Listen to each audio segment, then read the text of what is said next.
Alright, hello everybody, my name is Corey fucking LeBlanc, like I always fucking say, and this is the podcast that I call Ceremonial Witchcraft, and I am a ceremonial witch, which means I practice both ceremonial magic and the version of witchcraft that I learned from the stories from my grandmother, from talking to my grandmother from the grave. And I know it sounds weird, but I mean, it's not as weird as it sounds. I mean, she tells me stuff in dreams as if it was something that happened when I was a child and different things like that. It's not like I'm seeing her and then she tells me what she used to do, because she wasn't that kind of witch. She wasn't like a practicing witch who sold stuff or who was teaching other people how to be a witch. She was born with the ability to heal people when she was very young, and she was told to stop practicing that, but she also had premonitions back then and all that. And as she got older, I don't know if the healing powers necessarily ever came back, or being able to use them, but she definitely was still getting premonitions, and someone would pass on, and she was able to read people's tea leaves. But then she had to stop doing that as well, because she didn't like finding out that somebody she loved, or a friend or a family member, was going to pass on, because obviously everybody wanted to know if they were going to get money, make money, shit like that. So that's a little bit about my grandma. But what I mean by her craft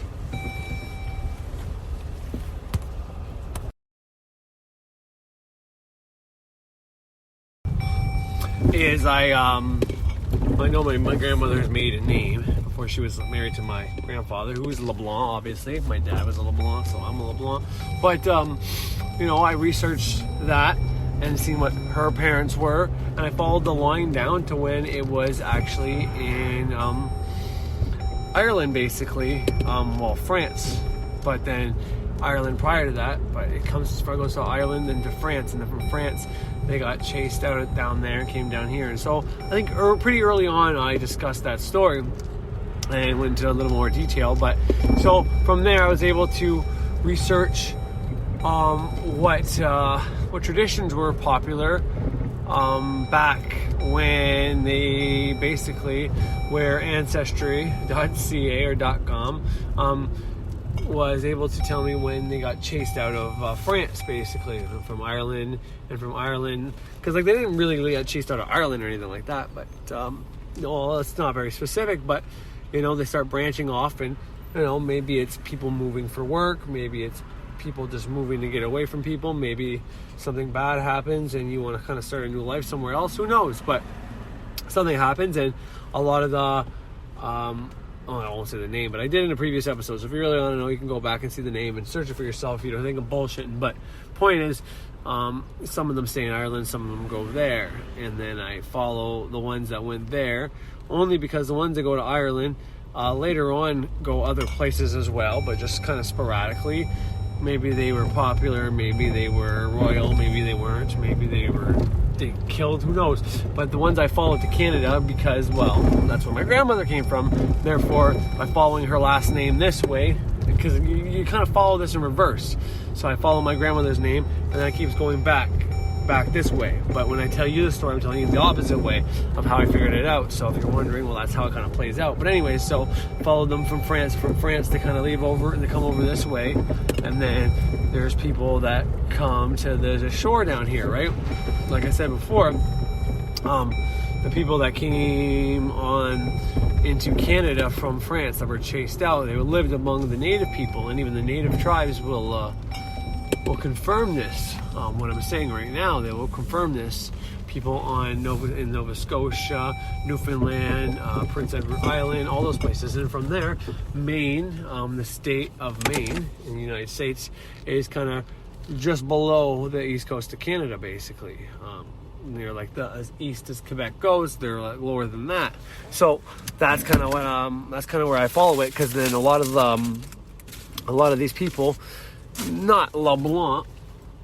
It's not necessarily LeBlanc right away, but where the LeBlanc gets together with my grandmother's name, I found that. But I traced that and it's kind of a funny coincidence because where the people that my grandmother are related to went down to Louisiana. They went down to Louisiana. Anyways, there's a past history, like way predating my grandmother and grandfather getting together, where LeBlancs and Godin, which was her last name, kind of getting together, basically. Because if you look today, there's a lot of LeBlancs that are in Louisiana. Not so much like Salem where Maine is and shit like that, but I mean, there are some. There's way more of my grandmother's name. I don't know about anymore, but at a certain point, there was a lot of them there. But like I said, it's not just all my grandmother's maiden name, and then it's the name before that as well. There's variations of it. It's kind of the same name, but just drop a letter, add 2 letters, drop 3 letters, kind of variations of the same name, but all from the same family line. So it's very strange. But anyways, so this happened, and so by going back through all these different places, from all the way back to where it was Ireland where they started, and then France, and then when they were on the East Coast with the Aborigines, the Indians around Canada's First Nations areas around the East Coast, I was able to track down all these different versions of witchcraft, spirituality, whatever you want to call it, mixed in with the like I said, the Indian also tribes and different versions of their spirituality, which a lot of people think is like shamanism. And there's aspects of it that kind of is shamanism, or is what people think shamanism is, but it's not necessarily exactly what you might picture when you hear that word. But that's irrelevant right now. But anyways, so this is what I mean by when I practice witchcraft, and why I kept having a pull to witchcraft. It's because because my grandmother was that seventh sister of a seventh sister. She had 7 sisters, and she was the 7th one born. And then her mother had 7 sisters, and her mother was also 7th one born. So she's 2 generations of the 7th sister, right? Her mother was the 7th sister, and then her mother also had 7 daughters. So therefore, she was the 7th sister of a 7th sister. Now, if you kept that tradition going over and over and over again, who knows how powerful a person can come out. But according to what I know, my great-grandmother was not as powerful as my grandmother was. Meaning, when my great-grandmother was told to stop doing anything, or even if she wasn't trying to do stuff and was having these weird occurrences and different healings and whatever else happened, when she stopped and never came back, as far as I can tell. I could be wrong, but as far as I can tell. Whereas my grandmother always had that a part of her. It was always something there, and it was never gone. It never got taken from her or anything. So because I say whatever you don't practice, you lose. So therefore, that never actually happened with her.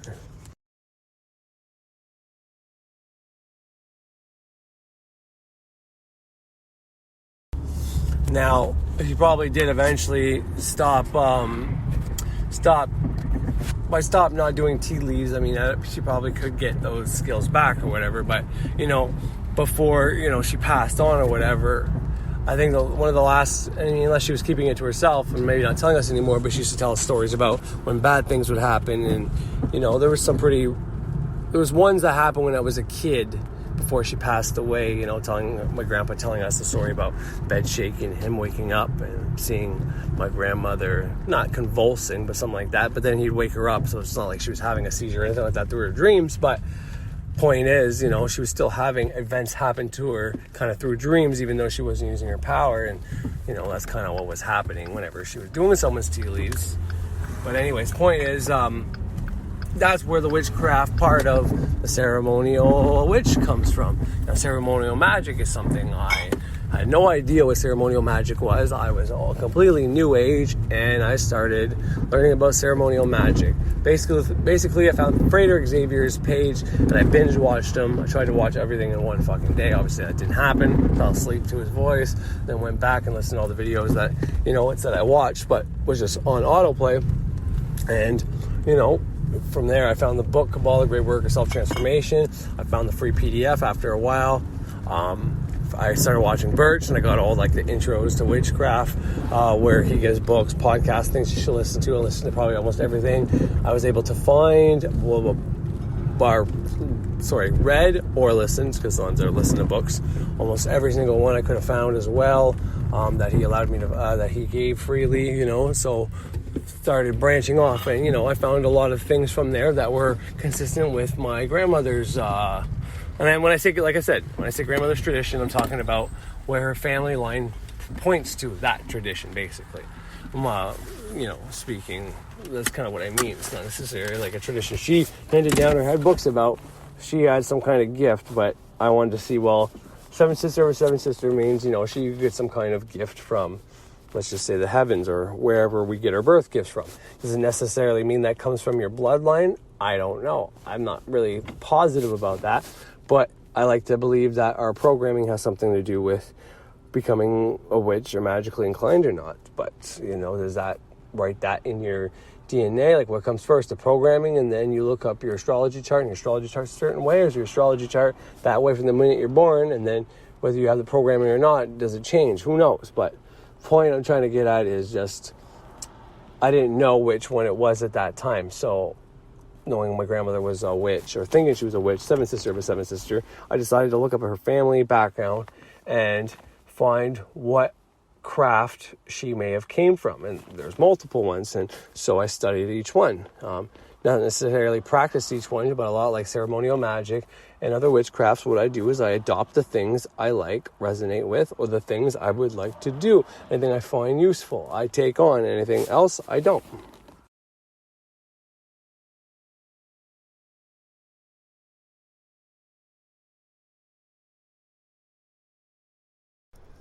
And then, like I said, starting New Age and all that.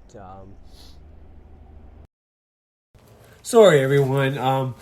At some point, I'm going to have to leave to go to work, and I won't be able to control this. So I got multiple recordings on here, probably like 10, but they're all about 10 minutes each or so. I don't know, probably about an hour and a half this episode.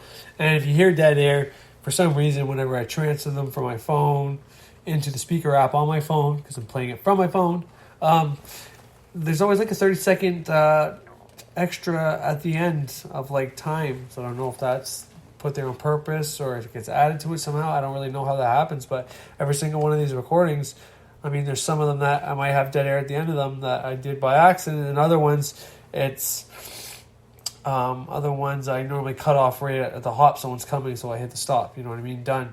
And for some reason, every one of these so far have a 30 seconds lag. So I'm going to apologize right now for it, because at some point I have to work at 2:30, and it's an hour till work, and there's still probably at least an hour 20 minutes left.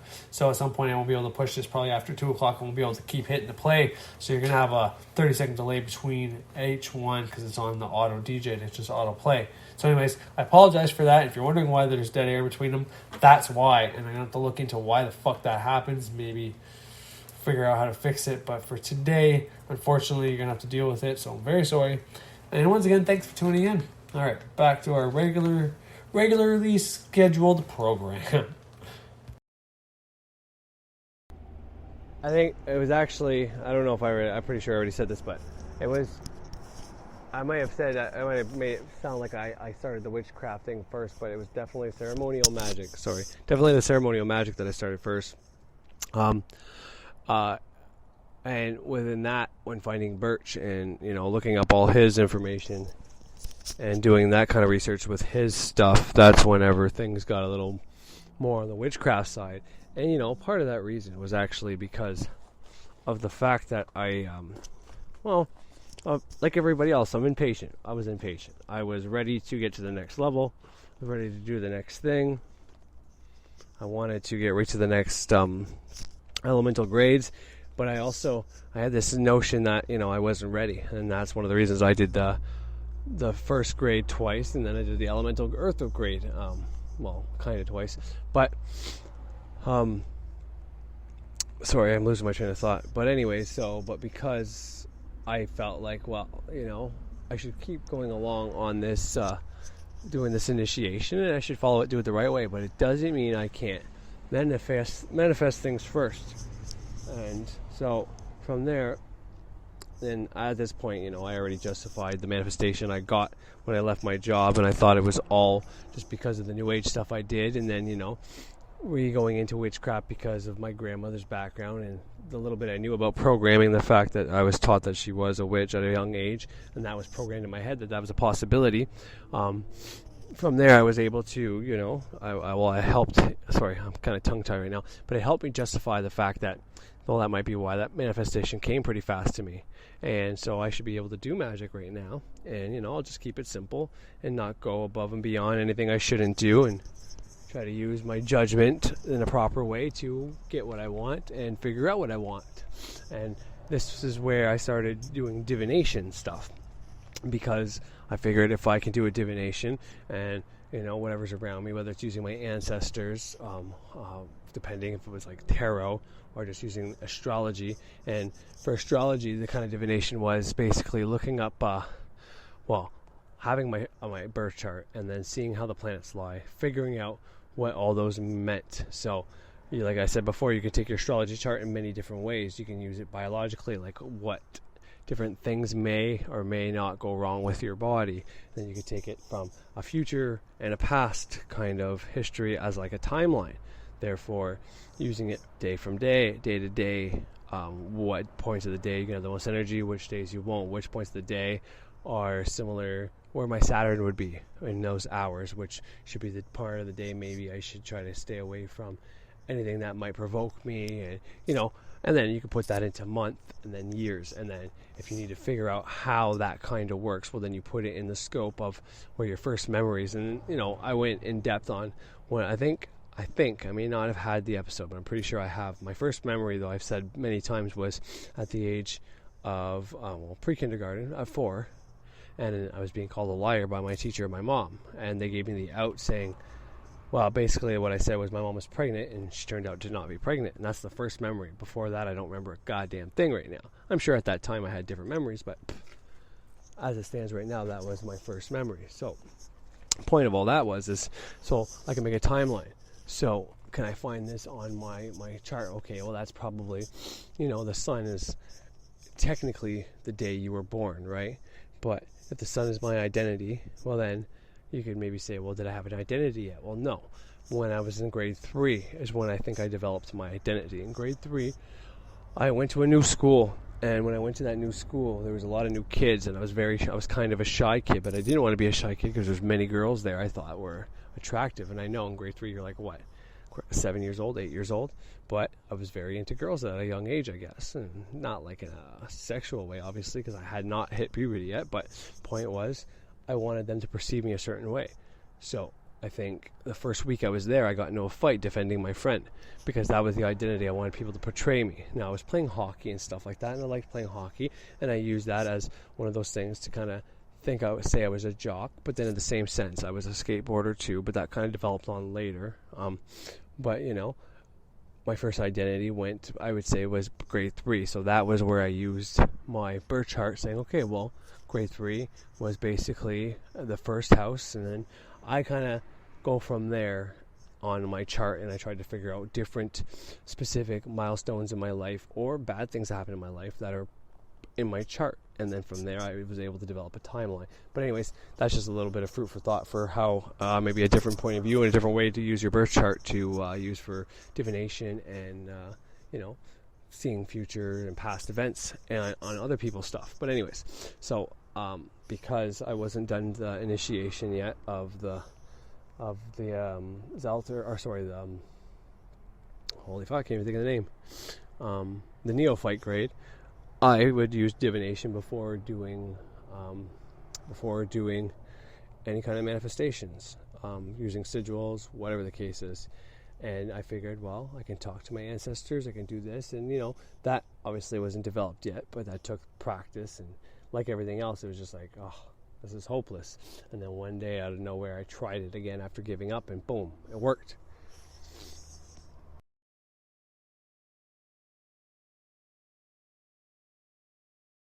So yeah, this is what I'm talking about right now. As soon as my recording ended, it's got 20 more seconds, 19, 18. So I'm going to keep going along and pushing it until I can't anymore. So once again, I'm sorry for that. But yeah. All right. So before I get into, I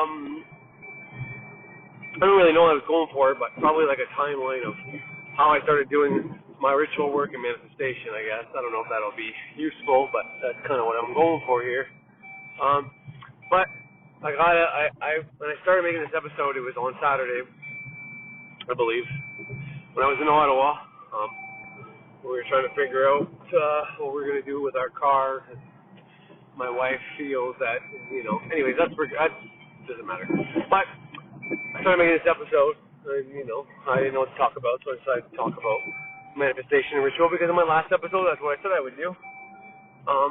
But anyways, because, I went on my SJWs, and I don't like to really talk about that kind of thing, get into anything that's, very polarizing, either one way or another, and I don't know if anybody who identifies as an SJW watches me, and as much as I say, sometimes, well, if you're like this, then you should check out my podcast. I don't really want to lose any subscribers either, because I'm still human, and, I want to keep mine, but I've already lost some, but then I've gained others, and, it just is what it is. But anyways, besides all that crap, when I was there, my wife's mom, she's getting remarried to that ex-soldier I told you about. Very great guy, good guy. He's got his own issues, but hell, he served in the military. He was in Iraq.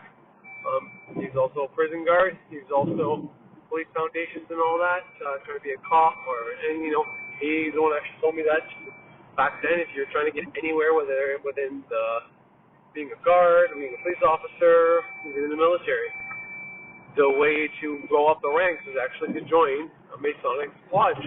And he started telling me about rituals, and the first few rituals he had to do, which was like a symbolic death. It was him being symbolically killed in front of people there, which you could say is, wow, no wonder the Illuminati does blah, blah, blah, blah, blah. But, that's what we're all doing when we do our transformation process. The old Corey died, and, the plan is to not resort to my old ways, and there's still parts of me that still need to die off, and there's other parts of me that need to be reborn. So that's what I'm working at. But anyways, he gave me his 12 Rules for Life by Jordan Peterson book when he realized that I was reading Maps and Meaning, and that I read the Gulag Archipelago. Go ahead. He told me, he gave me that book. First it was just for me to read, and then I told him I was halfway through it, I was really enjoying it, and I should have it to him probably. Then maybe not the next time I saw him, but the time after that, because it's not like we go to Ottawa every month.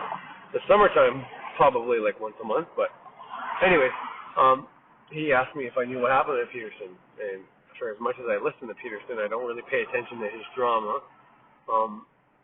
And I don't mean that in a rude way, but, because there's just some things I don't participate in when I like someone. So, same thing with Bert, same thing with Frederick Xavier, which they don't have shit like that. Bert's probably more than anybody, but, not so much, actually. He reports on other people's stuff more than he has his own, more than he would have his own scandals, basically. But, any of my gurus were in the news about a scandal, I may look at it briefly, come up to my conclusion, and just leave it at that. But for the most part, I try not to even get involved in it, because I don't want to give energy to anything that might harm my gurus, because, it could be just people trying to harm them. And if they understand energy, and whether they don't understand energy, it doesn't matter if they understand it or not. The point is, someone could be harmed by even someone going out there saying someone is dead, someone is hurt, someone has done this, someone had an overdose. It doesn't matter. Someone could be harmed by that. So, anyways, well, if you follow Peterson or know what's going on with him, then you know where I'm about to get to, is the fact that there's rumors about him having an overdose or whatever. And now, the only person I listened to for the information from him was his daughter, because, that's probably biased as well. She's going to want the family to have a better view on them, I guess. But, whatever. That's why I want my information. And it's just as biased if I go to somebody who says they're unbiased, and it's just as biased if I go to somebody on the other side. Anyway, so according to her, he had developed a dependency on, obviously, I think it was depression medication. But I mean, if you are feeling depressed and your life is like his, and Robin Williams comes to mind. Now, obviously Peterson doesn't have as much money as Robin Williams, but Peterson's doing something he enjoys for the most part anyways, from what I can tell. He likes giving lectures. He's been a teacher all his life, or for most of his life, or a psychiatrist, so he's been trying to help people, and he's getting paid to help people, and he was a teacher, which is trying to teach the youth and trying to do a good job at it. And so for him to be on stage, continuing that on a bigger scale with more people and getting letters every day saying treat people life, to me, that's him enjoying his job. So, and, fucking right, he's helped people. He's helped fucking me, man. So, but to hear he's having a hard time is not really good. I don't like it. I don't like it at all. It brings tears to my eyes every time. And first and foremost, I wish him a speedy recovery because he is not harmed, apparently, now. Fuck, if I would have knew sooner, too, I would have did something to make sure that didn't happen, or try to anyways. But anyways, at least now that I know, I can fucking protect his ass. But point is, maybe I am part of the blame, too. I mean, on some small scale. I am magically inclined, and maybe the people listening to me are magically inclined, and maybe some people don't like him. And, bringing awareness of what he's talking about to a magical community might make people want to throw on him or something like that. But in all honesty, the amount of minds that are already against him, whether they believe in magic or not, is probably way more than I could have ever paid attention to, because I am who I am in East, and, I'm the low scale, Robin Williams would be the high scale, and he's somewhere in the middle, so, that's what that is. But, Robin Williams had his own group of issues, suppression, and I'm sure I wanted to look up Peterson's date of birth, and I might be able to find it, and I could probably find his birth chart, and I could probably analyze it. There might be some similarities to Robin Williams, or at least things that show that depression is within his makeup, and ways he can come above that as well. So I'm not going to do that, but not at the moment anyways. But regardless, I wish him all the best. I wish him a speedy recovery. But according to his daughter, he also started to take something in the family of the benzo. And Xanax, if anybody's wondering, is a benzo. It's a benzo in the clorazepam family, which is all benzos.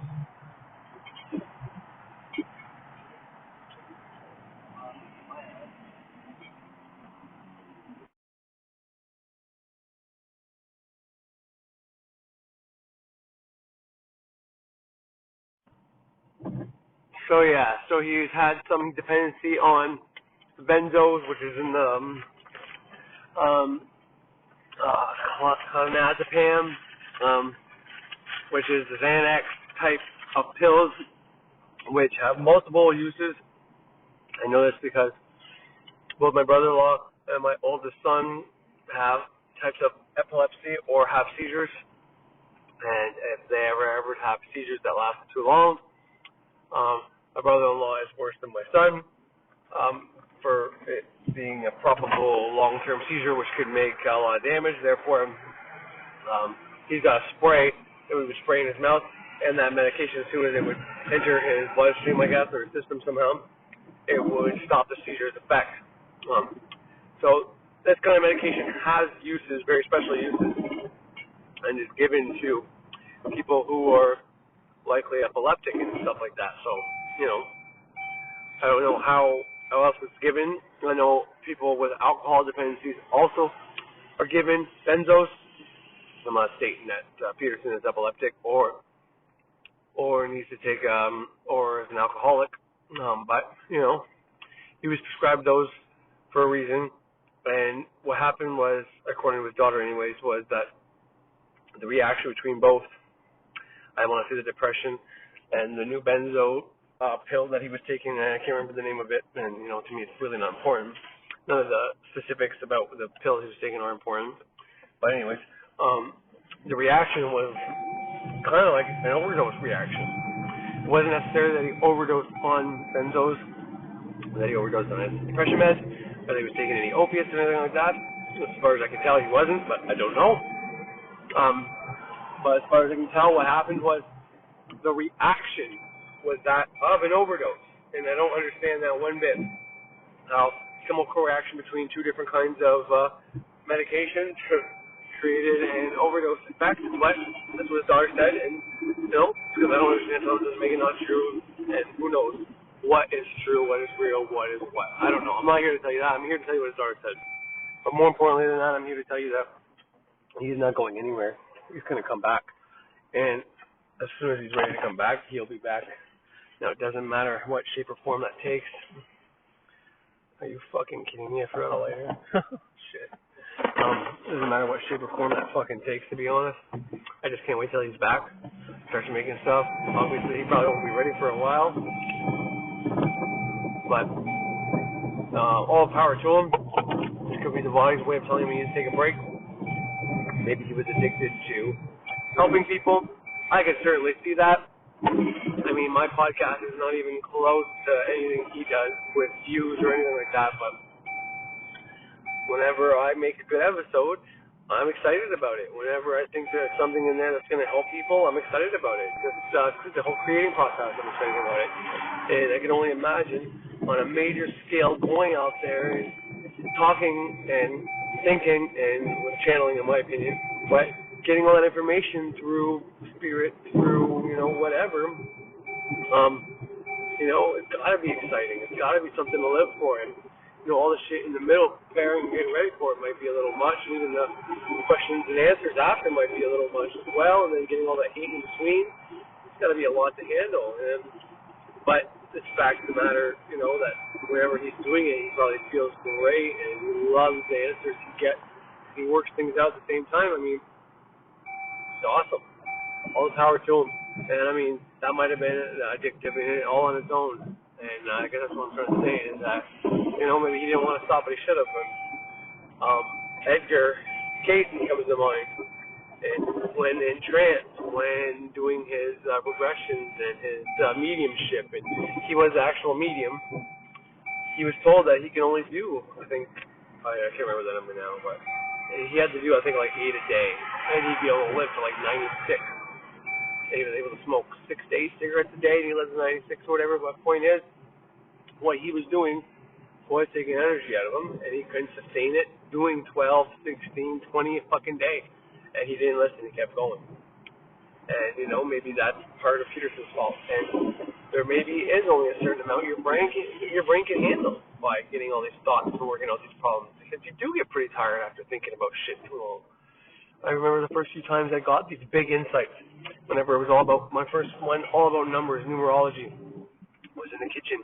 And I started writing at 10 o'clock. And before I knew it, it was 3 a.m. And I had almost a fucking full book full of how my age, 33, the dates all around when I got my first memories, when I realized my first identity at age 7, how it was all connected.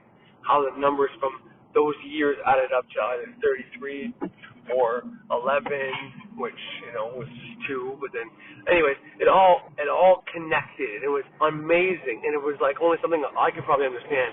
And I wanted to make an episode about it in the worst way, but I've always held off because it's like, well, this is meaningful, but it's meaningful only to me. And if I was to tell it to other people, it's not like an archetypical thing that's going to have meaning on so many levels to so many other people. So I kept it in my book, and I glanced at it, and I remember that time. But when I realized the time, when whatever made me look up to see the time, and I realized 5 hours passed by, this immediate tired feeling came over me, as if, like, wow, I was shot. I was just fucking done in, it was brutal.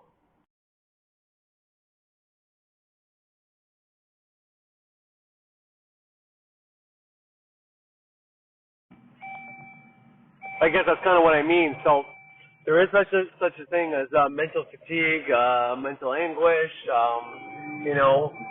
mentally tired. You know what I mean? So like my wife at work, she uses her brain more than anything, whereas I'm more physical than anything. Now, when I have to use my brain at work, I fucking love it. I'd rather use my brain because it, even if it's a simple problem that takes very minimal brain power, intelligence, I guess, I still love it because that's where I'm really good at now. And that's not saying I'm not good physically strong or if I'm not prepared physically because, I'm very much prepared physically for everything and anything. I had a conversation with my kids, and we've raced recently with both my kids, actually, and my one kid thought he could beat me on a bike, and I fucking, all right, let's go. And, I gave him the benefit of the doubt. We did a racetrack at St. Joe's. It was like the whole track, basically. reason we did that was because, because he figured he can beat me. Well, it's easy to beat someone for like a quarter mile or even half a mile or like a quarter of the track, half the track, like the big tracks around at a high school. So I'm like, whatever, fuck, we'll do the whole fucking thing. Let's go. I was getting pretty tired at this point. But I'm like, I still got enough to fucking kick your ass. And he figured, high gear, low gear to start high gear. I'm like, well, that's pretty good logic. You might have me. And I wasn't sure either at that point because I was pretty tired, pretty winded. But that's kind of the way I am. I wasn't the kind of guy in school when I was racing people that I'd be the fastest in the class, have the best score. But you put me beside the guy with the fastest record, and I can kick his ass because you put me beside an obstacle and I can rise above it.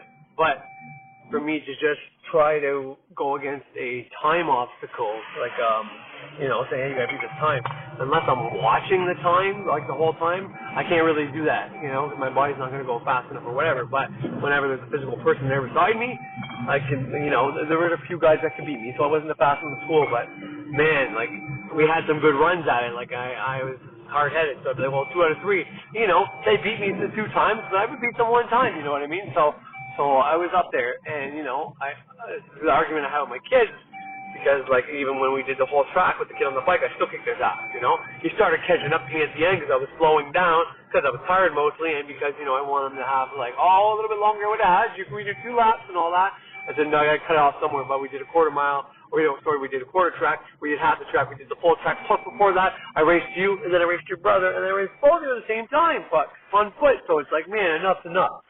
That was kind of the reason why I did it like that. But anyways, the point of all that is, after a certain amount of time, you can be the fastest runner in the world, but you keep having to prove yourself after all these people, and eventually you're going to be tired and you can't keep going anymore. Well, I don't think your mental abilities are that much different. I think if you're using it, and you're using it to try to get into information, this is like a certain warm-up period where you have to kind of like get in the zone and things start coming to you, whatever the case is, and then at a certain point things start flowing to you. But then there's also a certain point where you realize that, okay, shit's no longer coming to you like it was, and it's time to cut it off.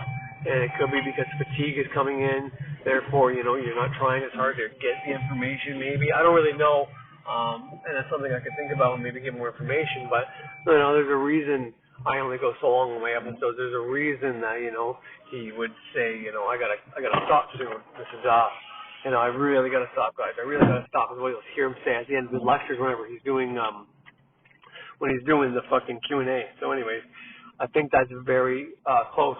But the argument I was having with my kids was the one that, the reason they can't beat me in a race yet, because they said, well, when you're 40, we'll be able to beat you. I'm like, no, I don't even think then you'll be able to.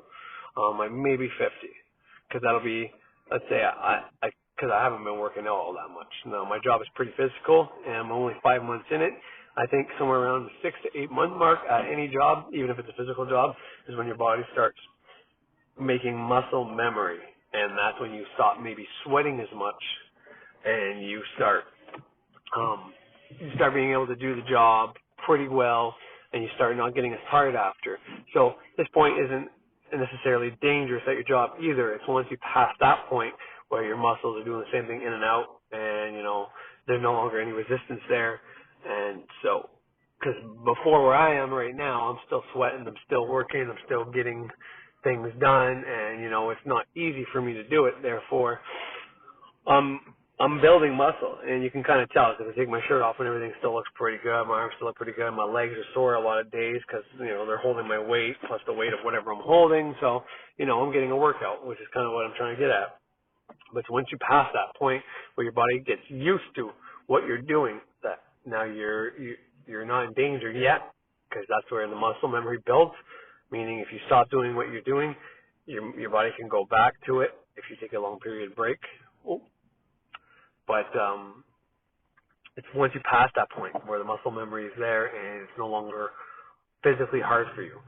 Which, whenever that happened at other jobs, you should just start lifting heavier to try to impress, the women, the guys around. Who knows? But anyways, point is, what I was trying to tell my kids was that, well, they live in an age where video games are, one of the most important things to kids, and cell phones and all that, and, in the summertime, kids are outside more, absolutely, but not like it was when I was a kid. I was outside all winter long, all summer long, like nonstop. The cold weather wouldn't stop me. It would slow me down. It would be able to be outside as long, but it wouldn't stop me. And so my point was, I stopped playing hockey a year ago every Friday, and I stopped working out about a year before that. So 32 is when I stopped being completely physical with my hockey, and then 31, I was still doing both working out and playing hockey. Therefore, I've been training from 0 to age 30, 32, give or take. And even right now, technically we can count, but let's say I don't count it, and this is where from now till 50 I don't do anything in exercise or working out. That's why they might have a chance then. But right now I still have all those years of training, and you say training, it's just living. Yeah, but it's still training. It's still me using my muscles day in, day out, still growing my muscles, doing it on purpose a lot of those years as well.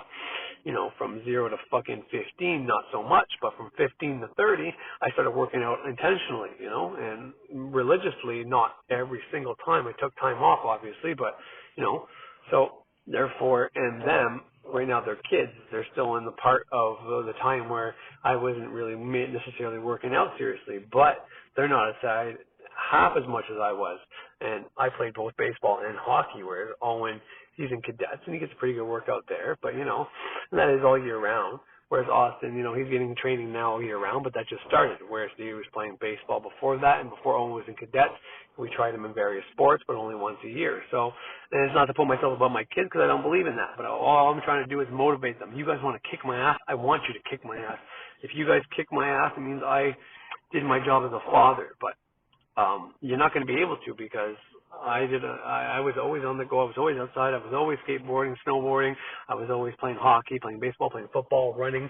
Parkour is a thing now, but back when I was a kid, me and my cousins used to make up things, run and jump and see how far we could jump off of things, try doing flips onto, obviously, grass and pools and shit like that, not right off the ground. But point is, I was doing shit like that since I was a young age, It wasn't called anything back then. Now it's parkour, and it's pretty intense, but, if I did the shit I was doing back then, some of it, like the big gaps, if I was doing it off of buildings, it would be pretty cool, but anyways.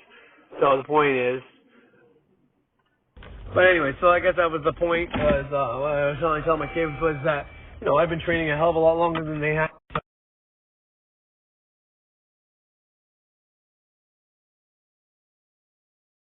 I absolutely love my children, and I want them to supersede me and be above me and learn from me.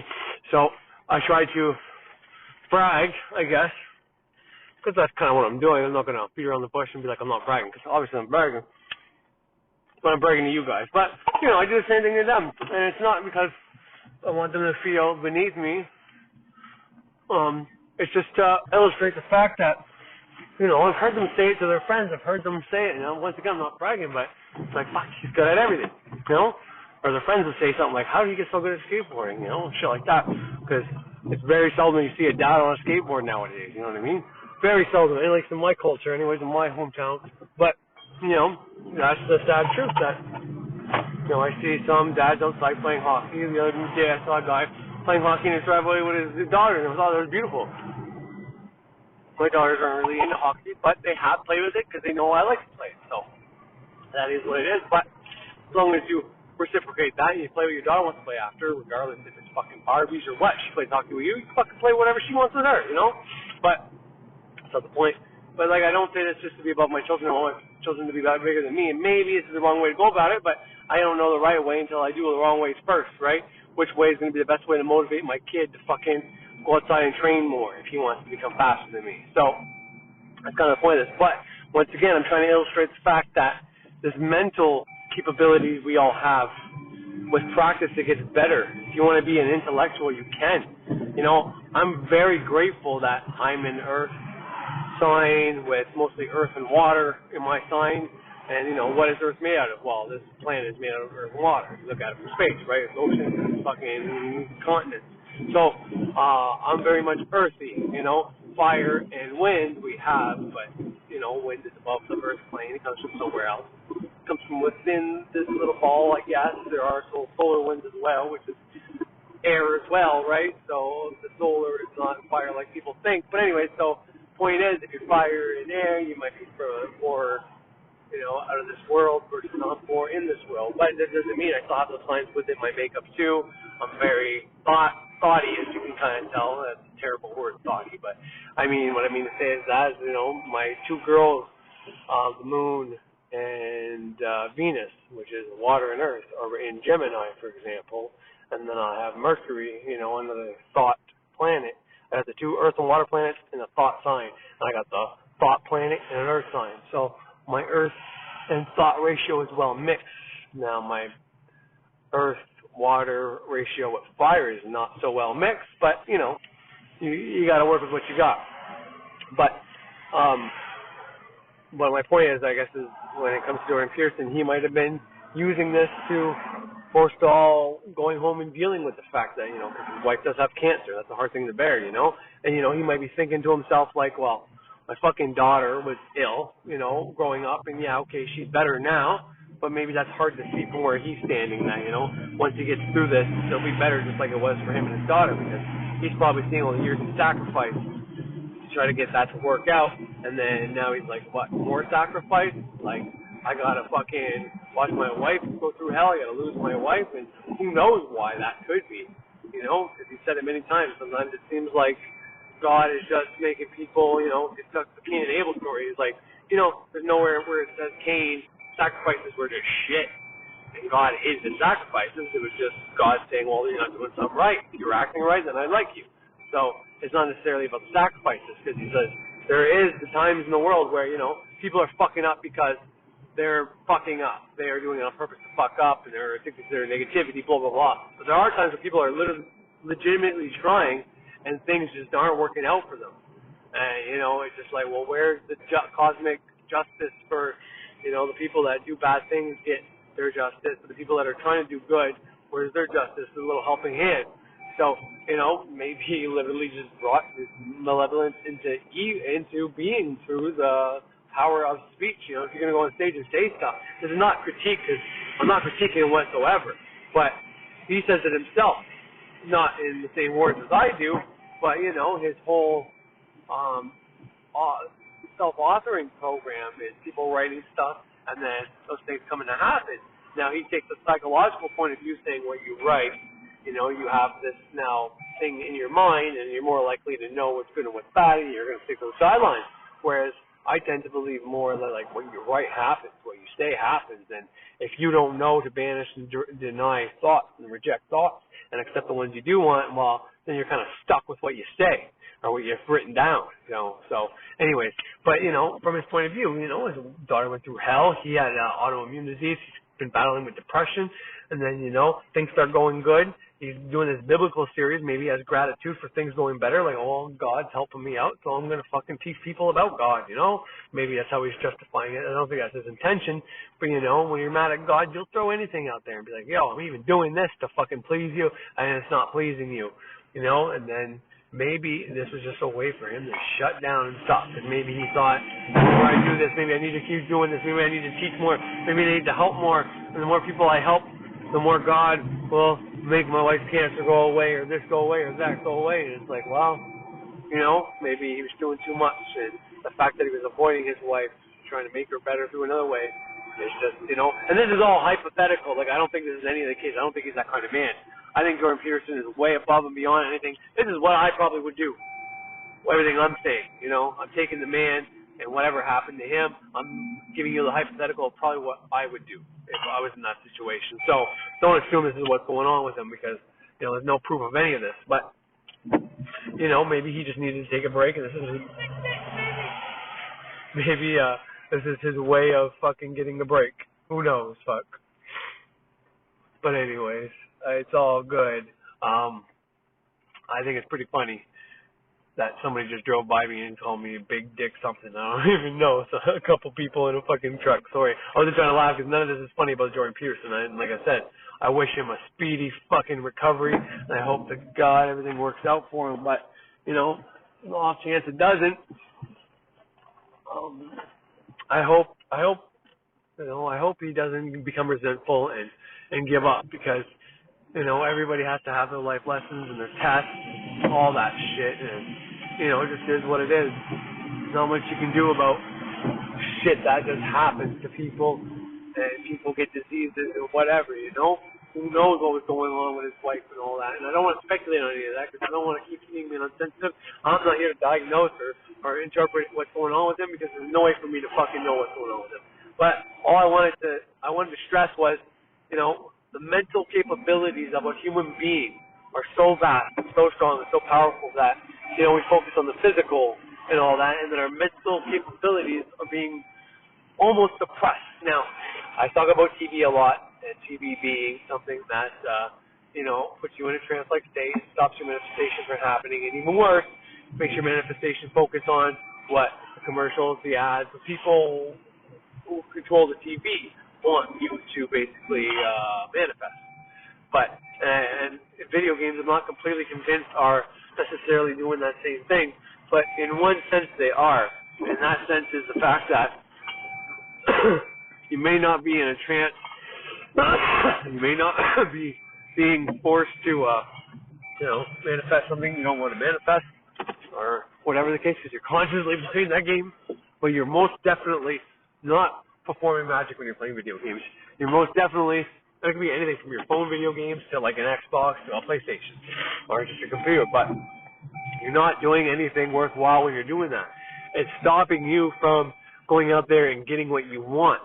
It's giving you a reason to not try. It's like, well, I could go out there and try to learn something or try to do something new or whatever the case is, but now I'll finish my game and maybe do that after. And then after never comes, and another day's wasted, and then you wake up the next day thinking you're going to do that, and then you start playing your game, and then things happen, you got to go places, and it's like, oh, I never had time to do what I wanted to do, but really, what you want to do is play enough games. So that's what I mean by the video games suppress us from going out there and doing anything, and that's our mental capabilities, right? Because they give you just enough problem solving to satisfy you that your mind is like, ooh, this is fun, you know, I have to figure out how to beat this, I have to figure out how to beat this, I have to figure out how to beat this.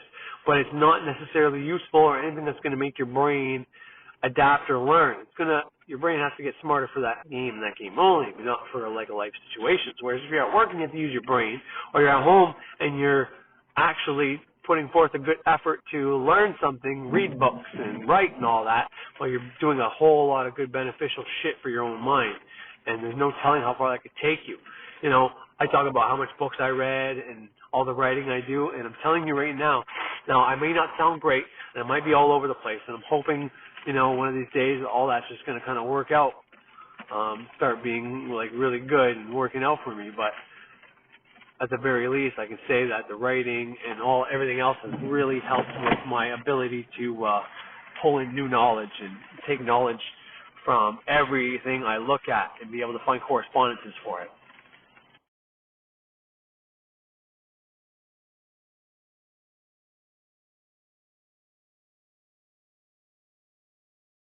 Yeah, because I'm seriously not even joking at all one bit when I tell you I can just point at whatever and come up with a way to describe it and what it looks like to me and the reason it's being, you know, this morning talking to, bringing a car into, for a trade-in, whatever, here in town. We're going to do our trade-in in Ottawa for the credit. You know, this is all hypothetical. I'm not sure if we're going to trade in the vehicle or not, but there's been a lot of little issues lately. Nothing really mechanical, but, you know, in the off chance that there is an issue, in the off chance that, you know, we're at that point in stage, because my car is 8 years old, going to be 9 years old, I think. And she did really good for us, you know. Instead of running her right into the ground, I'd rather, you know, let another family get some use, some joy out of her. And therefore, it's a little bit of work that has to be done on it. I can afford technically, but you know, then my bank account will be at zero. And right now, to me, for some reason, instead of letting my bank account spend all my bank account on my car right now, and then try to maintain the payments for the rest of the time that we have the car, so that we have no payments whenever, you know, that future is very gleam. I can't really predict what's going to happen, you know. Car could get hit tomorrow, be a write-off. I could die, you know. It doesn't matter, and all that would be for nothing, right? So for me, And that's just for me. Everybody's different because, putting off impulsive desire and bargaining with the future is something I learned from Peterson, and I think it's actually a good way to go, but it depends on what you're doing. So what I'm going to do is I'm going to keep that money in the bank in case anyways, so I have something in the bank to help motivate me to go to work and keep saving instead of spending it all in the car and not having that egg there, that carrot in front of me. So that's what I'm going to be doing right now. That's my goal. And by doing that, I'm able to, I'm going to try, I can trade in the vehicle now. And when I trade in the vehicle, I'll be able to get a newer vehicle at a cheaper payment. Unfortunately, I got to pay for 5 years, but, it also gives me a reason to keep going. And it's a newer vehicle. It's got less mileage. So the odds that I'm going to have to sink any money into it, fucking very, very, I don't know. I mean, you're always taking a risk with cars, right? It doesn't really fucking matter what you get. But I guess my justification and understanding is simply that, it's just that time that, I don't want to put that money into the car, but if I trade it in, then, she's going on a good high note in my book. Because, I seriously straight up personified this car to the point where she's doing things all on her own. I mean, we knew we had issues with the battery and the alternator and all that, but, and there is a way I can explain it. And that's kind of what I mean, like before I had no idea how the engine light just went off, because sometimes my dad, a long time ago, the engine light was on, and for e-test they wouldn't look at any car with an engine light on. So my dad's like, I know how to fix that. He goes, he unplugs the terminals of the battery, and when he puts it back on, I think he did 24 hours or whatever, which does a lot of good for your car. It's like on your phone, doing a hard reset on your phone. But anyways, sorry, I had to light a smoke. Fuck, it's not lit. But so he did that with a fucking car.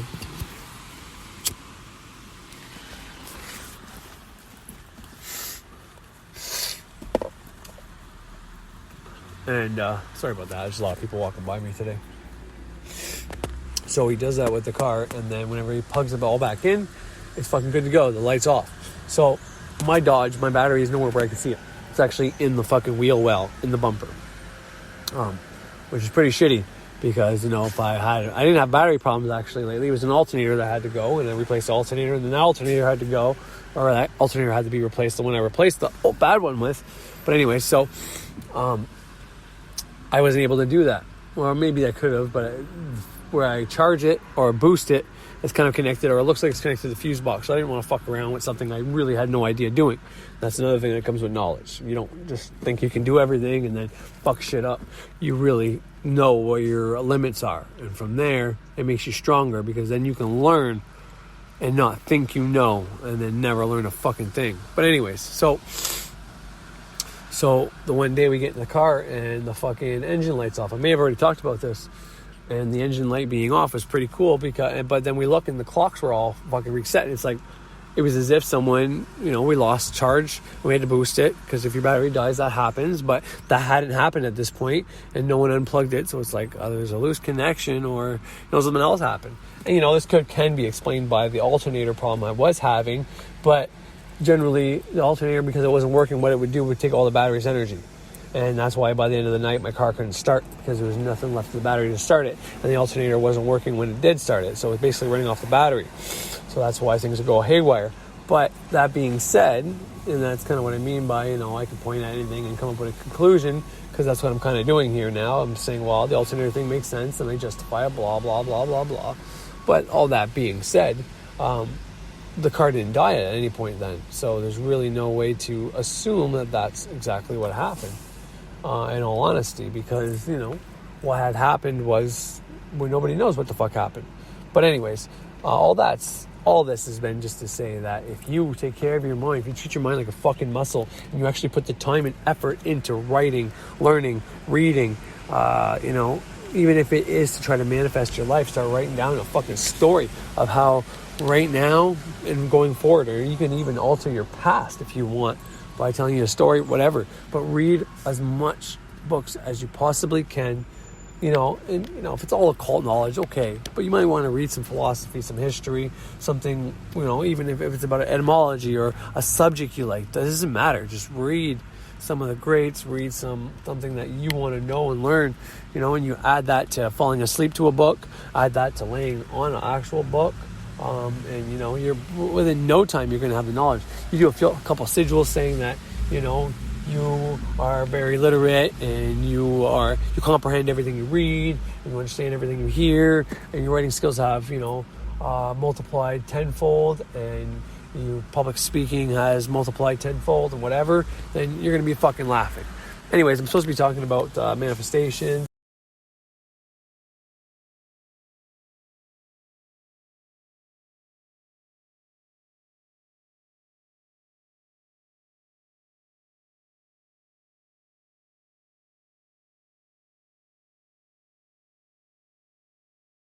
Book, and you're within no time you're going to have the knowledge.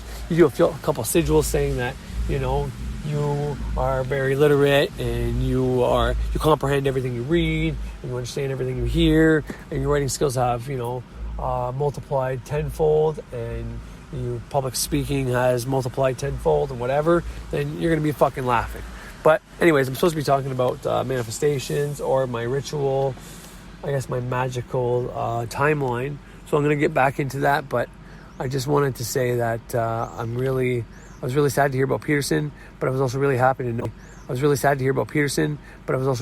know. That he hasn't been harmed. He's going to be making a full recovery, and everything's going to work out. And I'm sure he's going to be back before he knows it. And I really, if anybody out there respects the man or likes the man or that man's helped him, if you're magically inclined, do something for him. Send him something. At the very least, watch his shit. If you're not magically inclined, watch his shit. Send him the energy that way, like your stars, right? People are in the public eye because everybody's watching them on TV, on the phones, music videos. So do that with Peterson. Send him a bunch of energy that way if you don't know how to send it magically. And, visualize him being healthy off of whatever he was hooked onto, and so on and so forth. And yeah, so anyways, I'm going to collect my thoughts and figure out how I'm going to present this timeline to you guys, so I'm not so incoherently babbling all over the place and talking about all my skills and how I'm better than my kids, and oh my god, this is going to sound like a fucking mess when I put it on. But once again, I'm not trying to brag. So the way I try to motivate my kids by telling them I'm better than them. You want to be better than me, you have to strive for it. And I know for Austin that worked in the past. I made a whole episode about how the one year he didn't make the baseball team, the next year he's had his best year to date, hitting it over the fence like 10 fucking times. A center field at that. First, and there was only one other kid who was close to him, and that kid hit over the fence maybe 3 to 6 times. I don't even know. And there's maybe one other kid in the league, not on their team, but in the league that hit it over the fence. But that goes to show you, like, out of all the whole league, there's a bunch of players that are good, but only 3 pairs hit it over the fence. One of them hit over the fence like once or twice. One of them 3 to 6 times, and then my boy was like 10 times. So like the leaders of anything are always way above the rest, right? Just like in the money, the 1%. There's a bunch of people there's only a couple people that have all the money in the world, and then it gets slow after that. There's a bunch of people that have enough money, and there's a bunch of people that have barely any money, and there's a bunch of people that have no money. You know what I mean? It's like that for every single type of hierarchy. Doesn't mean every type of hierarchy is corrupt. Sometimes you want that to be the outcome.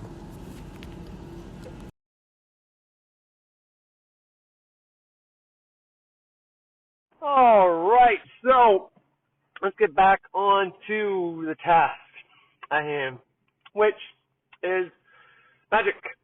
All right, so fuck am I going to talk about? Jeez, timeline of magic. Well, I said like my last episode, I wanted to talk about more magic, something useful, but I guess I got to wait for something to come to me. I'm just leaving my fucking clinic, fucking appointment day, fucking bullshit with everything else going on. But anyway, it's all good. All good. Don't worry about it. All right, so now I started watching Brady Xavier before I started doing the book. Okay, and at this point, I've read the Caballing in, give or take there, maybe a few episodes in the beginning, but I was doing a lot of before this. I was doing a lot of New Age law of attraction shit. Okay, so then I started hearing about Brady Xavier, magic, how it's real and all that. Leery at first because I was worried about dark magic, dark magician, shit like that, because, I heard a lot of bad shit about shit like that. And you know, so I was kind of like, I used to boycott anything to do with magic, and I just took to New Age law of attraction shit. So Prayer Xavier, first few videos, you know, kind of got rid of that superstition and what to worry about. As I got later on during this fucking series, I realized, okay, there is such thing as bad magic, doing bad magic, but maybe that's black magic, and then, you know, he told me what black magic was, so on and so forth. And then at a certain point, I started, before I even started the curriculum, all right, I listened to him, and he talked about middle pillar before he talked about any banishing, like the lesser banishing of the pentagram. So I'd be in my garage, and I had a circle on the ground, but I'll be completely honest, it might make me sound like a fucking fool, but I wasn't even making a circle when I first started, okay? So I'd have candles, I'd light them up. Now, from the Goetia, and from, what magic book was it? Sorcerer, no, Jason Miller's practicing the protection reversal magic by Jason Miller, okay? There's a few symbols in there that I used on talismans and shit like that at this point. But I didn't actually make a circle, but I'd be standing, I had a piece of wood on the bottom because I didn't want my wife to see it and be like, what the fuck? This time I was really, she knew I was in the law of attraction stuff, and I kept preaching, you know, use your mind, think about what you want, don't think about the stuff you don't want, blah, blah, blah, blah, blah. No banish, reject, deny at this point yet either. So in my garage, I would do middle pillar, I'd be standing on that circle, and that was basically it. And then I think I'd do my middle pillar twice. I'd also do a ritual where I'm grounding my energy, basically, which is kind of weird because I'm asking for energy and I'm grounding right after. So this is how much I didn't know when I first started. And it wasn't until I used the Kabbalah, the book Kabbalah, the Great Work Self-Transformation, that I started leveling out. But later on in an episode, he talks about, and I think it was in the mailbag, saying, you know, some people are using his series as a curriculum only. And he said he was flattered, but you shouldn't do that, and here's one of the reasons. I put all this emphasis on the middle pillar, and I forgot to mention banishings. And the banishings are just as much, if not more important. And here's why. Well, fuck, I don't even need to say why, because I've already said why multiple times. But in one of my last episodes, I said, if you're doing the banishing, you should be doing them twice a day. Whether you're in the neophyte or any other grade after that, you should be doing your ritual twice a day in a perfect world. Some days you're only going to get once in, some days you might get none in. But compensate for that. If you want this shit to work best, all right, and if you're not doing your ritual practice twice a day, or at the very least, you miss it one day, well then, there's 2 days you have to do 3. Or one day you got to do 4, and then you're back on track. If you're not at least doing that, showing the gods, the spirits, the energies, whoever, whatever, that you're serious about this shit, is there any wonder why you haven't gotten anything yet? So, right off the hop. But even before I was doing the middle pillar in my garage without the fucking lesser banishing of the pentagram, and before I was standing on that circle, this is what I had a hard time with, because I would hear things saying, Trader talks earlier about people, the demon episode, I think, or I don't know, there was an episode anyway, somebody talking about me being in the circle. Some people do it without a circle. So I didn't do any magic until I heard that part about the circle. Now, I didn't know I had to shoot I didn't know it was a visualization of either white, blue, you know, that's what I use. I wouldn't use red or green. The blue I use is like a Jupiterian protection blue. Not necessarily a water mother blue, but even then, you know, purple too, whatever. Anyways, the point is, I knew I needed a circle, but I didn't know what. So maybe that's what I'm going to talk about today, is the little things that I didn't know how to do. So I either listened to multiple different people and either realized that they also didn't know what to do, but they were pretending they were doing it and just being vague about it. And I won't even say any names just because I don't want to be that guy doing that. But there's a lot of that out there, so be careful. But but I had to figure it out. And, you know, here's the thing. There's a lot of those little things that I had no idea how to do it. But, well, what's the first thing that comes to mind? And that's what I did. And then I find out later, once I've already did it, that I was doing it right. So maybe I shouldn't be saying this because maybe that's the point. Maybe those people weren't frauds at all, and the point was, well, if someone can't figure out what we mean by this, then maybe they shouldn't be in magic, you know? So anyways, so the fact that I took precautions and I made a circle on the ground in my temple room and and it was in the basement. Well, my first temple room was the garage, but then when I transferred to the basement, I actually had this same sigil. I brought that same piece of wood in, but I was visualizing my circle. But like I said, before that, I didn't even do anything yet. I went through the whole series, and then I said, you know what? I started doing that outside, but manifestation wasn't happening yet. I already had the law of attraction would happen, but nothing else yet. So I think it was about a couple months of just doing middle pillar, and then about a month of doing just the middle pillar on that thing, and then trying to activate sigils for them to work. And I was making a bunch of sigils. I was putting them in their like chest or burning them, whatever. And then I wasn't doing any ritual in my mind, all outside, all in the flesh, probably only once a day. But it is what it is. And I mean, you can only do it once a day. And you can probably get good at it. But what I suggest is, if you can't physically go to your temple twice a day, do your second one where you're sleeping, not your temple room. And if where you're sleeping is your temple room, then all the better for you. But wherever you fall asleep, you should be doing a banishing. And that's just in case there is something to entities being able to attack us while we're asleep, us being more vulnerable when we're asleep, because we're all subconscious mind. Our conscious mind isn't awake to protect us anymore. Like I said a long time ago, I don't think of the conscious mind as so much as an ego, as this predator, as this thing that has been used against our demise, which it probably has. But once you come aware to everybody who's not awake yet, is just, ego-driven, impulsive desire-driven, sexual desire-driven and all that shit. Once you become aware of that, then now your ego, your conscious mind, can start protecting your subconscious mind. And the faster you know that, the better. Because then it's no longer about just you. It's about, okay, my subconscious mind is the powerful mind. This is the one, because you can go out from anywhere from your subconscious is the bad one, your conscious mind's a good one, to your conscious one's the bad one, your subconscious is the good one. And to me, it's like, first of all, there's no good and bad. And second of all, if you think in that terms, then get the fuck out of this. You're not in the right place.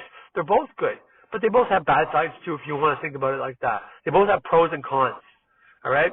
Con of the subconscious mind is that it's vastly more powerful, and it's like, well, that's a pro. Absolutely, it's pro, but it's a con because it can be conned. It is more gullible. It is more. It can't reject anything. It just takes everything on. And more than that, it believes everything. Because it has no real or fake. And, as much as, like I said in the last episode, that, well, how stupid can it be? It's gullible. There's no real and fake. It's like, well, there is really no real and fake. That's all based on some programming or some guidelines that were put in you as a small child and that you still hold on to today. Without those guidelines, you'd probably be a lot further along in your process than you are now. But anyways, so I knew enough to go out there and have a protection sigil, a protection symbol inside a circle, which is where I was doing my magic. I had enough sense to at least do that. And I was doing my middle pillar. And then I figured out I needed to do a lesser banishing. So I went online, I looked at everybody doing a lesser banishing. I found books and PDF files of just a lesser banishing. So this way I had a printout, and I made sure that the printout matched the most common one I saw being done. And, the lesser banishing is pretty straightforward. There's some people that argue about north and east. For me, if you're banishing something, you start north, but I never even started on that fucking idea till later on, and I was manifesting just fine. So, that could be whatever. If you start in the north, you got to go backwards. You're going clockwise, basically. No, you're going counterclockwise. That's to banish. And you're going clockwise to invoke. Likewise, when you create your circle, you use your right hand to project a bunch of light out of it. And for me, now, but it's only something I recently adopted, I would use my left hand to absorb it. But it can be done with the same hand, and you can get just as much result, if not more. But anyway, so all that being said, I didn't do mine the right way. That's what I'm trying to say. So I started reading the book at that point, and then it laid it out completely for me, exactly what I should say. And so did the Sorcerer's Secrets. So did Financial Sorcery. The Jason Miller Protection book is the first book I probably read about magic, to be completely honest, besides the Kabbalion, but that's more hermetics than magic. But still, about straight up magic, sorcery, protections, and all shit. The first book I read was Protection and Reversal Magic. I think there's another word in there, but I'm not sure. I think it's like adversal, reversal, protection magic, but I don't know. I think it just means like offense, defense, and protection. But anyways, so, and some people might say, well, that's not a good book to read first. Well, you know, yes and no. I was well aware of the dangers of magic going into it, and instead of just being naive and, you know, maybe just knowing about the Wiccan Reed and thinking that, well, no one does baneful magic and everybody who's a witch is going to do magic like this and harm-free, so there's really no reason for this shit. Wrong. You know what I mean? And I didn't even know about Goetia and Goetic spirits all that much. I heard of the 7 demons of Solomon that he put in the brass vessel and so on and so forth, but, you know, pretty naive still. So, but I'm glad I read that book first. And, you know, all these stages happened within reason. And you can go back and be like, well, fuck, I wish I would have knew then, but I knew now, but it didn't matter. Here's what I'm trying to get across, okay? Anybody sticking to these fucking things, because wasn't long after I added the lesser banishing ritual of the pentagram, okay? Because what I would do, this is exactly what I would do. And this is both for when I was only doing the middle pillar and when I was doing the middle pillar and the lesser banishing. And I was even doing that wrong, because I was doing the middle pillar first, do a lesser banishing. And now it's like, okay, Kabbalistic cross, lesser banishing, and middle pillar. And yeah, it's another thing. I didn't even know about the Kabbalistic cross. Sorry, I did. That's a lie. I knew about the Kabbalistic cross. I knew about that because Prater had a dream earlier on. I think that might be the same episode where he talks about the lesser banishing. But he doesn't go too much in depth. Anyway, so that's another episode where he talks about it, but I didn't click into there. I wasn't paying attention or whatever. But I knew the Kabbalistic cross. Anyways, so I searched that up. Plus, that was part of middle pillar, no, part of the other one. But anyways, the point I'm trying to get at is I was doing the middle pillar inside that circle. After I was in the middle pillar, I'd be talking to the goddess or the god. And from there, I would be trying to activate the sigils. I would sit there and just focus on that sigil until it was in my mind, because I wasn't doing the jerk-off method at this point. But anyway, so then I ended up putting in the lesser banishing. But I just learned lesser banishing, and I didn't learn structure. And then one day, autoplay, the structure came on. I was doing Kabbalistic cross, then the lesser banishing, then middle pillar, then he talked about what he would do next, and then he did another lesser banishing, and then a Kabbalistic cross. Oh, this is a ceremony magician. From there, I learned from Birch. Later on, though, but I'll just tell you this now, in case you're listening to this for notes. Then I learned from there that I should be welcoming and telling the elements to go away, because they are present. And then I heard Frater say that a few times. You don't want to just let water. What happens if you leave water around your house? Well, things can go bad. It can eventually go through the floor. You know, what happens if you leave fire? You don't want to leave the elements around, lying around. So you not necessarily banish away the elements, but what I do is I thank them for being there. I say you're now released. Not that you were forced to be here, but you're now released, and go forth to where you've come from, free from harm to anybody you come in contact with. That's what I tell the elements and the elementals. And then to the watchers, as obviously, so it's why I got this from Birch once again. Stay if you will, go if you must. Between us both, there shall always be perfect love and perfect trust. Now, I make my best to go around the circle, looking at all of them in their metaphorical eyes, and then, you know what I mean, showing my gratitude, thanking them and all that.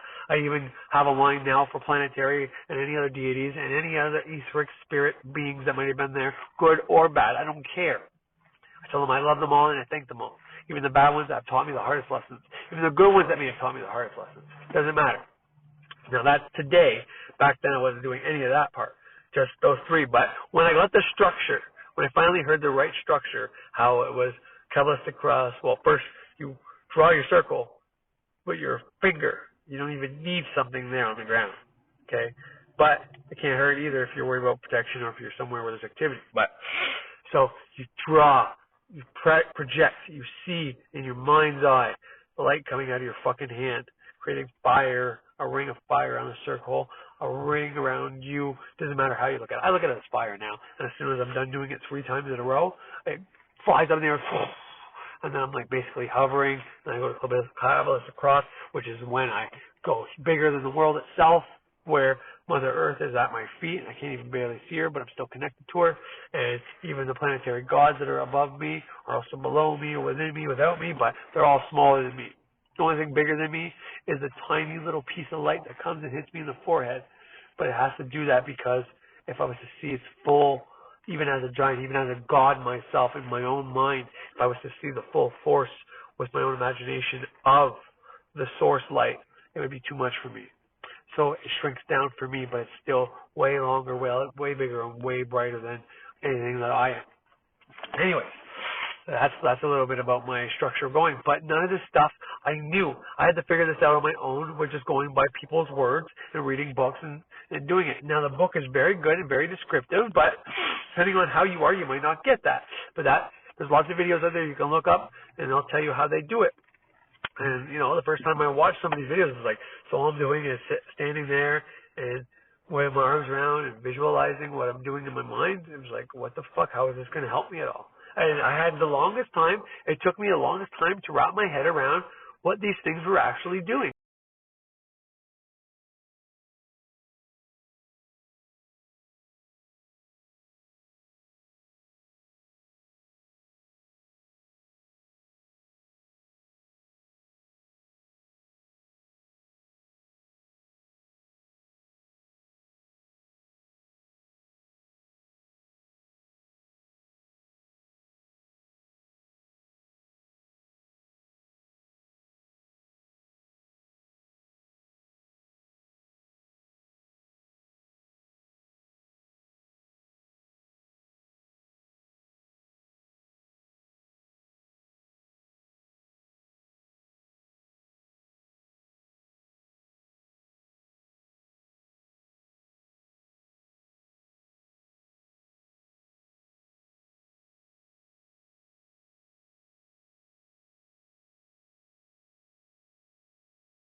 And then it was probably, I don't even know, it might have only been like a year ago that it hit me. Like, all the ways the middle pillar helps, all the ways the Kabbalistic cross helps, all the ways the fucking lesser banishing of the pentagram helps.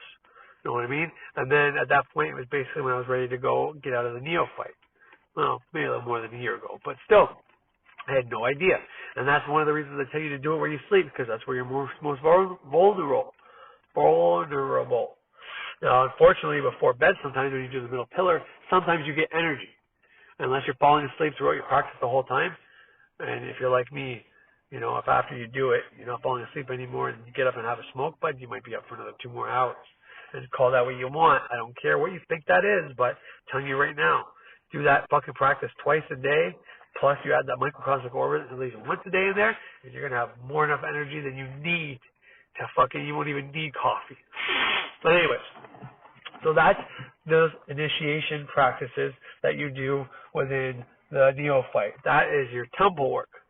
But there's other things you need to do, like, well, you need to learn about Egyptian gods and all that, but there's the adorations of the sun, which sync you up with the sun cycle. Now, do what you want with that. I would say it's super, uber important. And you should totally do it, and you should keep doing it. It doesn't matter what you do. If you want to vary the words, you can, as long as you're paying respect to the 4 times of the sun. Whenever it comes up, whenever it goes down. I think there's 4. Is there only 2? For some reason there's 4. I thought there's 4 of them. But anyways, there's another 2 things you got to say as well. But anyways, I can't remember. I'm going to have to refresh myself. It's pretty sad. But anyways, I do this shit every day. But anyways, holy fuck. I'm losing my train of thought. I'm getting a little incoherent. This is what I was talking about earlier. This is what happens after using your mind for so long. You can only use it so long. The more you practice that, the longer you can use it, absolutely. But at a certain point, it just becomes incoherent babble, and it's like, oh, you're not doing anybody any favors. You might as well just stop. It's like somebody trying to get a goal so bad, and over time they're super tired. It's not going to happen, but they just keep trying anyways. It's not going to happen. Let it go.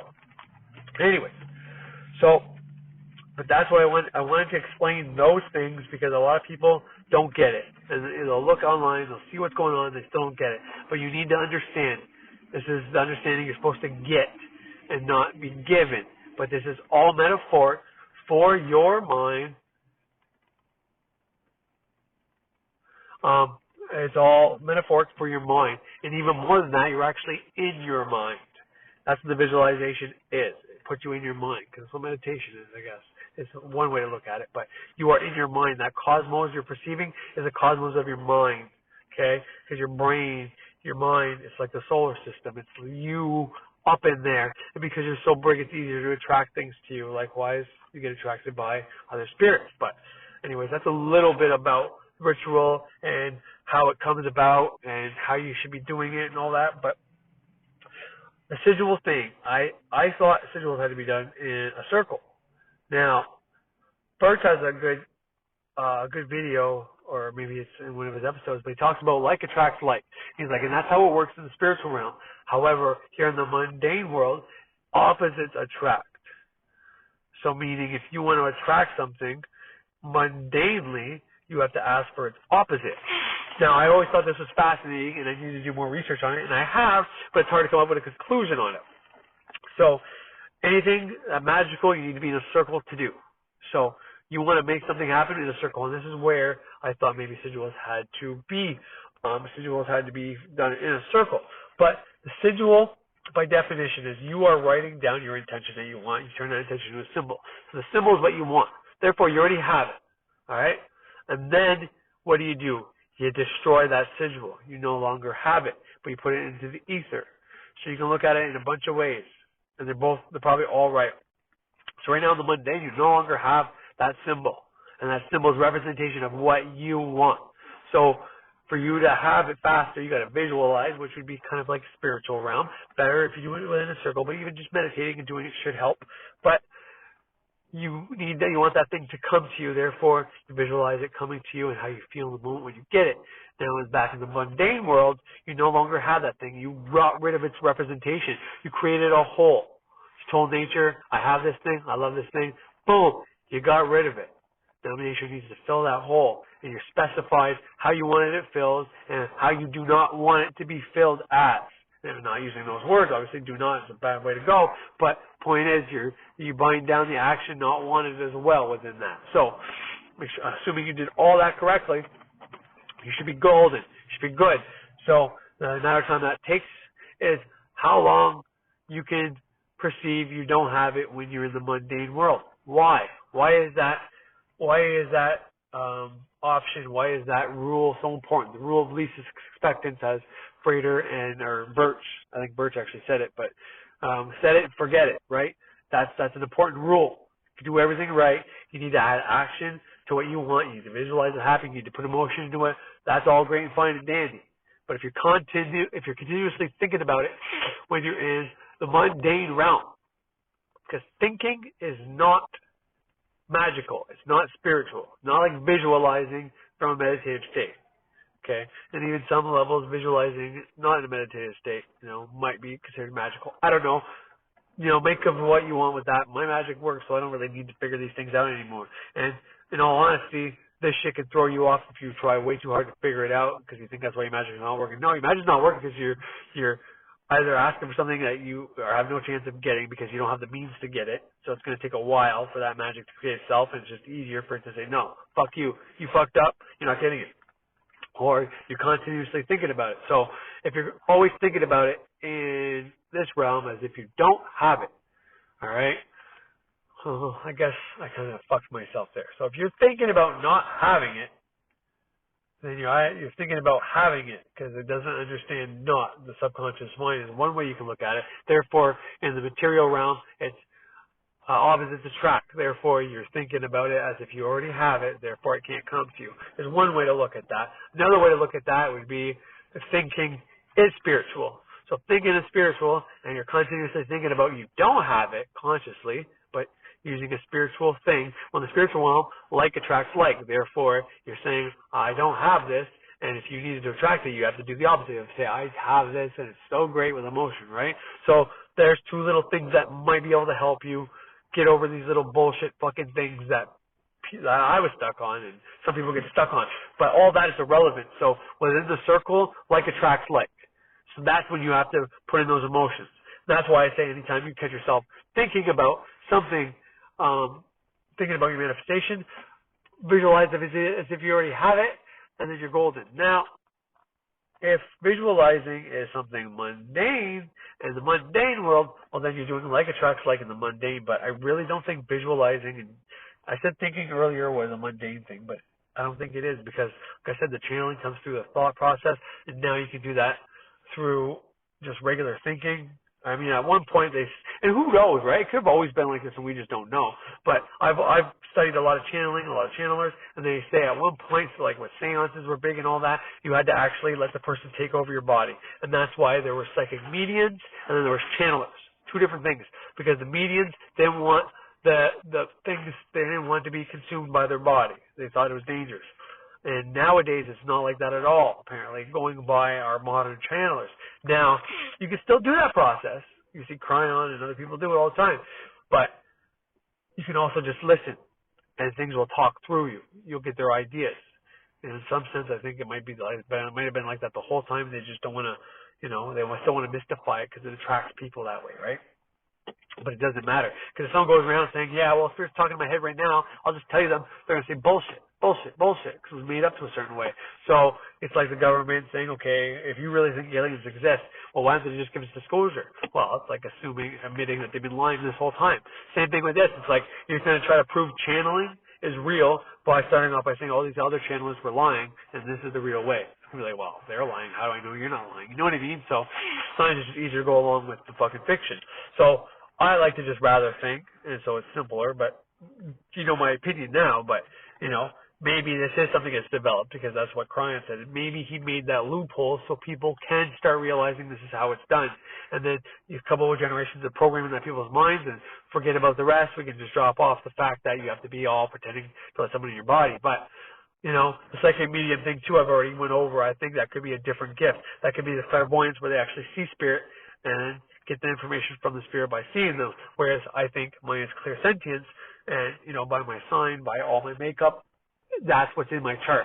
Is if I was to be a type of person I would have good intuition, which means sometimes I get gut feelings and I just know what to do. But that's not the same as hearing these thoughts that I'm not thinking up at all. You know what I mean? And more than that, like very big, insightful things that I've never even talked about before in my life, because it's like, no one's going to believe that came from me.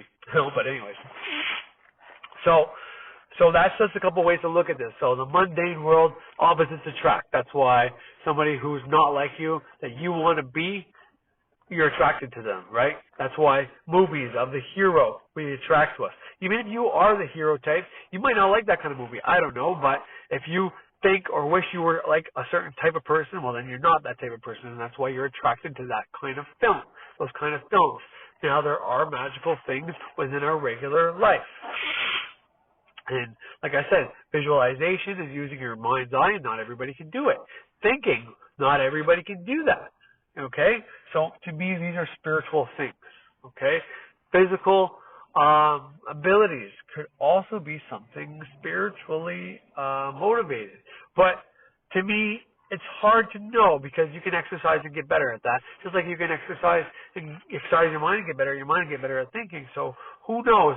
But I just wanted to tell you what Birch said, like attracts like in the spiritual realm. But here in the physical realm, opposites attract. Therefore, you can use this realm's laws, opposite attracting, to get what you want. But problem is, this is where that line is made. Like, why do the things I don't want happen faster than the things I do want? Well, it's because you're using two different brands of magic. You're using the mundane world to bring the things you don't want to you, all right? By saying, I don't want this. Well, you're saying you want this. Therefore, if you visualize it, if you try to using magic that way, well, you're technically using like attracts like. The magical mind doesn't understand the negatives.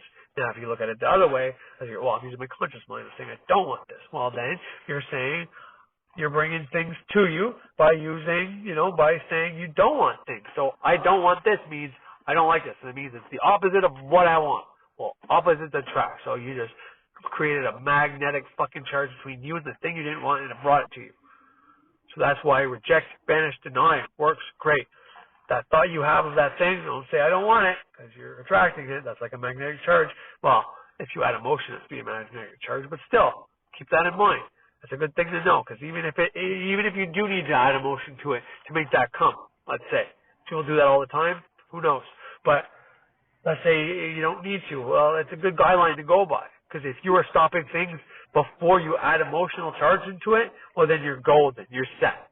But if you're at the level of, well, I can say I don't want things as long as I don't put emotion into, well, there's no way to prove this shit. We know by experience and by how things worked out and over repetition why things happen. So if you're going to take that chance, well, fucking good luck to you. Take that chance. But I don't know. It's something worth thinking about. But anyways, I think this is what I'm going to keep going on going forward. I got to go to work. I got to get a bunch of shit ready. I got to do a bunch of shit with this car shit. So I really want to try to get this on before 2:30 if possible, even if it means charging my phone and just letting it broadcast from my phone from my work. So I'm going to cut it off there for today with the stuff I started with, and the Pearson stuff, and a little bit of shit at the end. Not the greatest episode, but it is what it is. I still hope you enjoy it, and I'll try to get another one out before the weekend. I don't like saying that because, leaving these open-ended questions, like, I'll try to get that out. You know what I mean? I'm not really opposed or not opposed to it. You know what I mean? I want to get that done. But I got to attract, because I really want to get one done before the week's over. But in this realm, opposites attract. So therefore, if I don't do that in a magical setting, if I don't make a circle right here and visualize me doing it, then I'm probably not going to do it. So I'd be better off to say I won't put one out before the weekend after today. And then I'm probably more likely to do it, because opposites will attract, some will nag at me, and then it'll happen. So kind of like when someone's like, I don't want to do it, or why reverse psychology works so much. Don't do that to your kids. Well, they're opposite. They really want to do that thing you told them not to do, and they ended up fucking doing it. So anyways, I hope you enjoy that. I hope that's helpful. Definitely read the book. If you don't read the book, I got enough information on mine and Birch and Frater. Between the three of them, you should be able to figure out what to do. But the curriculum is going to be so much useful. At the very least, go through the checklist and everything on the checklist. You don't because they have a checklist of the things you need to accomplish before you go on to the next stage, right? They also have a breakdown of each grade within that book, and I have that free PDF in one of my episodes. One of the days when if I end up looking for it and I find it, I will put a reference on, my most recent episodes, maybe fucking 3 in a row or something like that. So if anybody's looking for it, we'll see it right in the description. Free PDF, Kabbalah, Great Work, Self-Transformation in this episode. Or maybe I'll just do an updated version on when I know, provided, I remember when I put in the description. But anyways, all that to say, I hope you guys enjoyed the episode. I hope you guys take this shit seriously, because, you can have fame and you can have fortune, but if you don't have it, the right mindset to it, and I'm not saying that my mindset's the right mindset. You take magic too far, too seriously, if you think this realm is purely magical and there's no mundane shit, and if you think there's nothing in Christianity or nothing in Judaism or Islam makes sense, and you think your God's the only real ones, well, you'll survive and you'll be able to manifest things, but you're going to be secluded from society, and that's not healthy either, because people need to feel needed. People need other people. Even the most isolated person who chooses isolation because they don't like people still need to feel love. There's a reason if you don't nurture a baby, if the baby doesn't have a mother that nurtures it. I mean, I forget when it was, but it was either during the Soviet Union or World War II, but a bunch of babies had no parents. Their parents got in war or killed. So there's orphanages full of babies, and almost all the babies didn't survive. They had to assign these nurses to take care of these babies and love them as if they were their mothers. And then they started seeing some survival, but still, even at that, a lot of them passed away. So we need love and care from people. We don't have that, we die. We get fucked up. So, anyways, yeah. Have a great fucking day, everybody. Thank you for tuning in. Ceremonial Witch, out.